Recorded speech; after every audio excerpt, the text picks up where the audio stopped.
Good afternoon, everyone. My name is doctor मानवी शुक्ला और आज आपको मैं एक ऐसी चीज़ बताने जा रहा हूँ, एक ऐसे टॉपिक पे बात करने जा रहा हूँ जो एक इम्पॉर्टेंट रोल प्ले करती है। इम्पॉर्टेंट रोल क्यों प्ले करती है? क्योंकि अगर मैं फार्मेसी की बात करूँ या फिर डिग्री वालों की बात करूँ, जो लोग के एग्ज़ाम आने वाले हैं, मेडिकल प्रोफ़ेशन के जितने भी लोग हैं या अदर प्रोफ़ेशन के जितने लोग हैं, वो परीक्षा के नाम से बहुत डरते हैं। परीक्षा में कैसे पास होंगे, कितना पढ़ें, क्या करें, कितना लिखें? तो उनके लिए मैं आप आज ये वीडियो बना रहा हूँ कि किसी परीक्षा में पास होने के लिए हमको क्या करना चाहिए। अगर हम रियल में किसी परीक्षा में पास होना चाहते हैं तो हमको क्या करना चाहिए? सबसे पहले उनको घबराना नहीं है।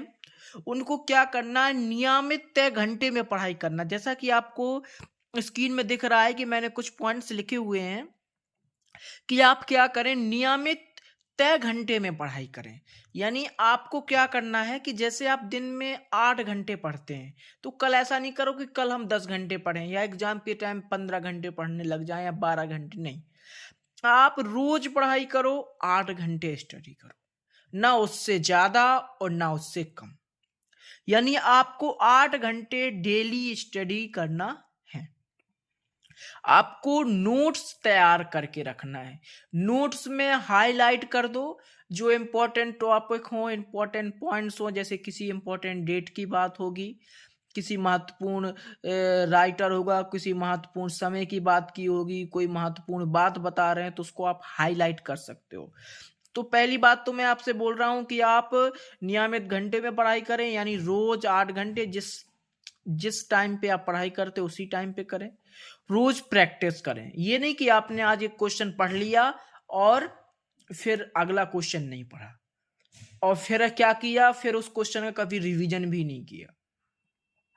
फिर आज आपने मतलब आज कोई सा भी टॉपिक उठा के पढ़ लिया, फिर आज कोई सा भी नहीं। ऐसा नहीं। आप सबसे पहले क्या करें, सबसे पहले जैसे ही सुबह आप उठते हैं, हम तो कहते हैं कि आप ब्रह्म मुहूर्त में उठिए और 4 बजे सुबह उठिए। अगर 3 बजे उठ पाते हैं तो 3 बजे उठिए। उठने के बाद आप क्या करो, सबसे पहले जब भी आप मतलब धरती के चरण स्पर्श कीजिए, अपने माता पिता के चरण स्पर्श कीजिए और थोड़ा सा भगवान का 2 मिनट ध्यान कीजिए। उसके बाद आप अपना दिन का टारगेट बना लीजिए कि आज हमको, जैसे आप फार्मेसी वाले हैं तो याद रखो हमें एचएपी में क्या पढ़ना है, फार्मास्यूटिक्स में क्या पढ़ना है, फार्मास्यूटिकल एनालिसिस में, मतलब जो आपके सब्जेक्ट हैं सारे सब्जेक्ट के आज, जैसे आप मान लो आज आपको डिसाइड किया कि हमको 3 सब्जेक्ट पढ़ना है, तो आपने उन सब्जेक्ट के टॉपिक डिसाइड कर लिए और उन टॉपिक्स को क्या किया आपने, एक कॉपी में लिख लिया कि आज हमको, मान लीजिए आज हमको बॉन्स पढ़ना है या आज हमको मान लो सेल पढ़ना है। जो भी टॉपिक आपको पढ़ना है उन टॉपिक्स को आपने अपनी कॉपी में लिख लिया और फिर रात में सोते समय उस कॉपी को चेक किया। उसमें आपने तय किया कि क्या मैंने जो सुबह अपने लिए टारगेट दिया था क्या मैंने पूरा किया है। अगर आपने वो टारगेट पूरा नहीं किया है तो कितना किया है उतना उसमें लिख दिया, फिर आगे का कल के लिए प्लान किया। ये आप रात को भी प्लान कर सकते हो, सुबह उठकर ये भी प्लान कर सकते हो, जैसा आप उचित समझें। लेकिन आप पहले प्लान कर लें कि आपको दिन में कितना पढ़ना है, फिर उस प्लान के हिसाब से उस टारगेट को अचीव करने का प्रयास करें। तो आपको पता भी नहीं चलेगा कि आपकी पढ़ाई का टारगेट कैसे पूरा हो गया। नहीं तो आप 8 घंटे पढ़ोगे, आपको कुछ भी याद नहीं होगा। जब आप टारगेट डिसाइड कर लोगे कि हमको इतना आज कंप्लीट ही करना है, अगर ना करें तो अपने ऊपर कुछ ना कुछ सजा रखें। जैसे कह दोगे अगर मैं 1 हफ्ते तक अपना ये टारगेट पूरा नहीं करता तो मैं अपने बाल पूरे साफ करवा लूंगा, या फिर मैं अगर ये टारगेट पूरा नहीं करूंगा तो मैं 10-15 दिन तक जंक ही नहीं खाऊंगा। मतलब कोई ऐसा अपने आप को सजा दे दें जिससे आपको क्या हो जाए, प्रॉब्लम हो, या फिर अपने आप को चांटा मारें, कुछ भी करें लेकिन वो टारगेट अचीव होना चाहिए। ठीक है, तो आप रोज प्रैक्टिस करें। जो मैंने आपको पिछली वीडियो में वो रूल बताया था कि हर तीसरे दिन आपको रिवीजन करना है, भले ही आप 2 मिनट 5 मिनट जितना टाइम मिलता है, आपको 1 महीने में कम से कम टॉपिक को 11 टाइम्स रिवाइज करना है। अगर आप टॉपिक को 1 महीने में 11 टाइम से कम रिवाइज करते हो, तो फिर आपको टॉपिक भूल जाएगा। आप हर हालत में 11 बार 11 टाइम्स टॉपिक को रिवाइज करें। ठीक है ना? आप चाहें तो 8+8+8 का रूल बना सकते हैं। यानी दिन में आप 8 घंटे स्टडी करें। अगर आपकी उम्र अभी कम है तो आप 8 घंटे सो लें, कोई दिक्कत नहीं। आप 10 बजे सो जाएं, 5-6 बजे जग जाएं, या फिर आप जल्दी सो जाएं, जल्दी जग जाएं। सुबह दोपहर में अगर आपको टाइम मिलता है तो 1 आध घंटे सो लें। 6 से 8 घंटे स्टडी मतलब आप सो लें, और 8 घंटे आप स्टडी कर लें। 2 घंटे आप अपने शरीर में जिम, अपने एक्सरसाइज को, अपने योगा को और पूजा को 2 घंटे में, 1 घंटे में आप पूजा कर लें और योगा कर लें। योगा में आप ध्यान कर सकते हैं, सांभरी मुद्रा है, ध्यान मुद्रा है, अपनी सांसों को गिनना है। सुबह शांत मन से आप ध्यान करो। 7 साउंड होते हैं सुबह, वो साउंडों को सुनने का प्रयास करो। और आप एक्सरसाइज, हम तो कह रहे हैं डेली आप जिम जाओ, जिम जा करके आप एक्सरसाइज कीजिए।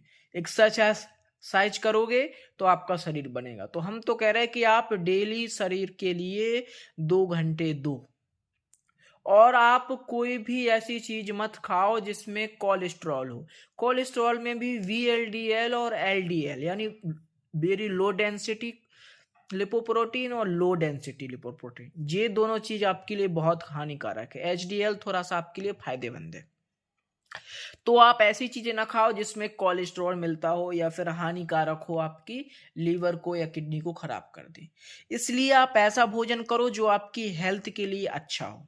तो आप 2 घंटे डेली जिम जाओ और अच्छा भोजन करो। जब आप स्वस्थ रहोगे तभी स्टडी कर पाओगे। अगर आप स्वस्थ नहीं रहते हो तो आप स्टडी नहीं कर पाओगे। इसलिए प्रयास ये करना है कि आप स्वस्थ रहो। क्या रहो? आप स्वस्थ रहो। इसलिए हेल्दी रहने के लिए आपको अच्छा खाना खाना है, नशे से दूर रहना है, कुछ गंदा खाना नहीं खाना है, ज्यादा देर तक मोबाइल नहीं चलाना है, ज्यादा टीवी नहीं देखना है, कोई भी प्रकार का नशा नहीं करना है, और माता पिता का सम्मान करना है, बड़ों का अपमान नहीं करना है, किसी को गाली गलौज नहीं करना है। ये सब सुबह आपको टारगेट बना लेना है और दिन में इसको अचीव करना है। स्टडी का भी टारगेट आपको बना लेना। 2 घंटे आप मस्ती करो, आप दोस्तों से गपशप करो। 2 घंटे में आप अपने अन्य कार्य कर सकते हो, नहाना धोना ये सब चीजें हो जाएंगी। 2 घंटे में आप अच्छा से अच्छा भोजन कर सकते हो और सारे काम कर सकते हैं। कोई भी कार्य, वह हमने एक चीज और डाली कि कोई भी वह कार्य ना करें जो माँ बाप के साथ नहीं कर, कि सामने नहीं कर सकते। हम अगर कोई 18 से 25 साल की उम्र का बच्चा है तो वो कोई भी काम ना करे जो अपने माँ बाप के सामने नहीं कर सकता। अगर आप वो काम अच्छा है तो आप अपने माँ बाप के सामने करो। जब आप अपने माँ बाप के सामने वो काम नहीं कर सकते तो उस काम को कभी अकेले में मत करना। आप युवा हो, आप समझते हो बात को। आप कभी भी अकेले में कोई ऐसा काम मत करना, या दोस्तों के साथ कोई ऐसा काम मत करना जो आप अपने माता पिता के सामने नहीं कर सकते हो। और अगर आप, अब हम पढ़ाई की बात कर रहे हैं, तो आपका हो गया कि आपको पढ़ना है तो आपको क्या क्या ऐसी चीजें एक्स्ट्रा करना चाहिए जिससे आपकी पढ़ाई में आपका मन लग सके। अगर आप कोई ऐसा काम नहीं करोगे, जंक नहीं खाओगे, नशा नहीं करोगे, सुबह ब्रह्म मुहूर्त में जगोगे, सुबह टारगेट बनाओगे, 8 घंटे स्टडी करोगे, पूजा करोगे, एक्सरसाइज करोगे, तो ही आप पढ़ पाओगे। नियमित पढ़ो, लेकिन ये नहीं किसी दिन 4 घंटे पढ़ लिया, किसी दिन 2 घंटे पढ़ लिया, ऐसा नहीं। नियमित पढ़ना है।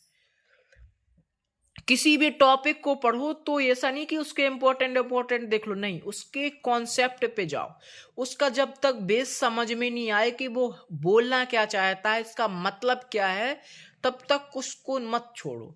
उसके कॉन्सेप्ट पे जाओ, उसका पूरा बेस समझो, तब आप उसके बारे में, उसके टॉपिक के बारे में आगे बढ़ो और उसको याद करो।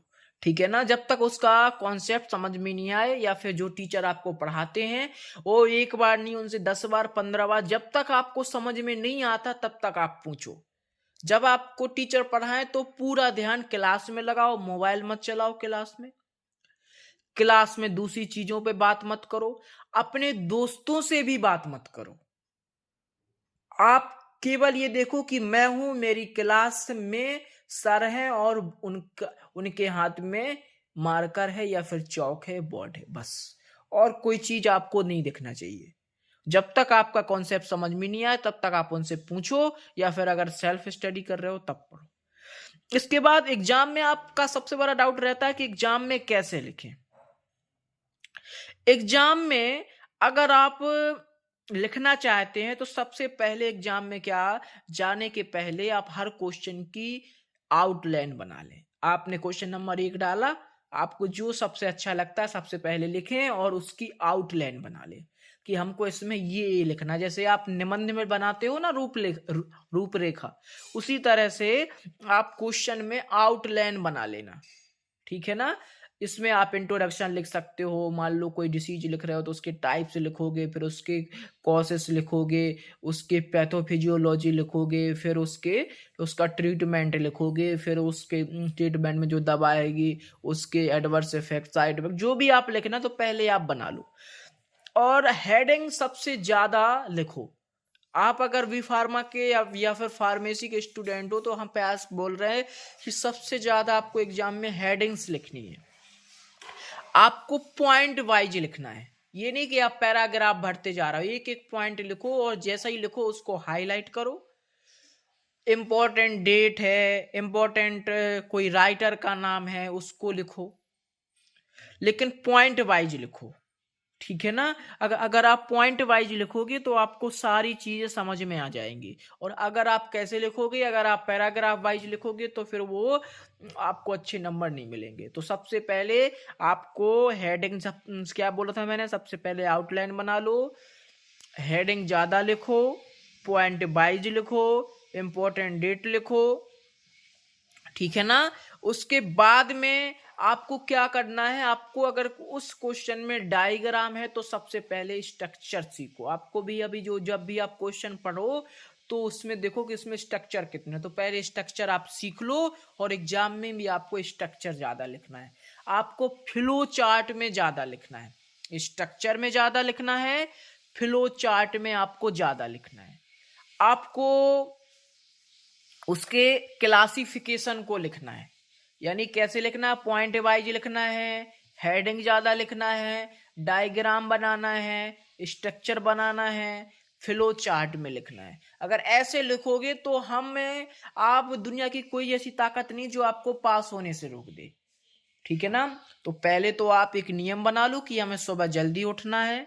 हम फिर उसके बाद अपना टारगेट सेट कर लो। टारगेट सेट करने के बाद दिन में पढ़ाई करो, कॉन्सेप्ट पे जाओ, एग्जाम की कॉपी ऐसे लिखोगे जिससे आप पास हो जाओगे। क्या लिखोगे, सबसे ज्यादा हेडिंग, हेडिंग आपको बहुत ज्यादा लिखनी है। क्या करनी है, हेडिंग आपको बहुत ज्यादा लिखनी है।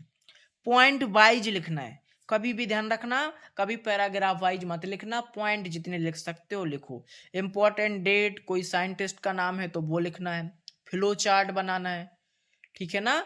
और जो लोगों को इंपॉर्टेंट क्वेश्चन नहीं मिलते हैं, जैसे फार्मेसी के मोस्टली स्टूडेंट होते हैं, तो वो लास्ट 5 ईयर के क्वेश्चन पेपर डाउनलोड कर लो। उनमें से आपके मोस्टली क्वेश्चन कॉमन होंगे और आपको लगभग 20 से 25 क्वेश्चन मिलेंगे। लगभग कितने क्वेश्चन मिलेंगे, 20 से 25 क्वेश्चन मिलेंगे, यानी हर यूनिट से लगभग 5 क्वेश्चन, और उन्हीं क्वेश्चन में आप पास हो जाओगे। कुछ नहीं करना है, लास्ट 5 ईयर के, हम तो कह रहे हैं अगर 5 के नहीं हो पा रहे तो 3 ईयर के क्वेश्चन पेपर डाउनलोड कर लो और उनको कंप्लीट कर लो, बस, ठीक है। अगर इनको आप पढ़ोगे तो आपका कोर्स तुरंत कंप्लीट होगा। इसी के साथ मैं इस वीडियो को क्लोज करूंगा, लेकिन मैं आपको बताना चाहूंगा कि आप इस वीडियो को बहुत अच्छे से देखें। जो ये लिखा हुआ है इसका स्क्रीनशॉट भी ले सकते हैं।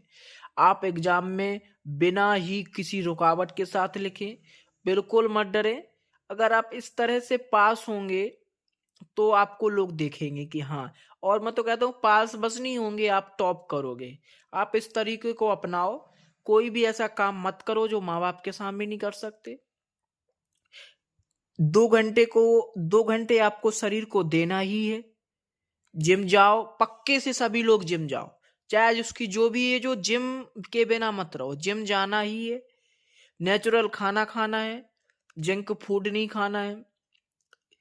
और 8 घंटे डेली स्टडी करना है, सुबह टारगेट बना के चलना है।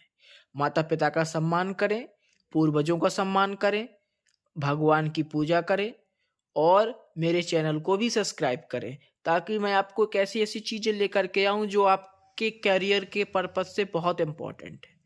इसको देखने के बाद आपके अंदर मोटिवेशन मिलेगा और आप अगर इसका 90% फॉलो करोगे तो आप टॉप कर जाओगे।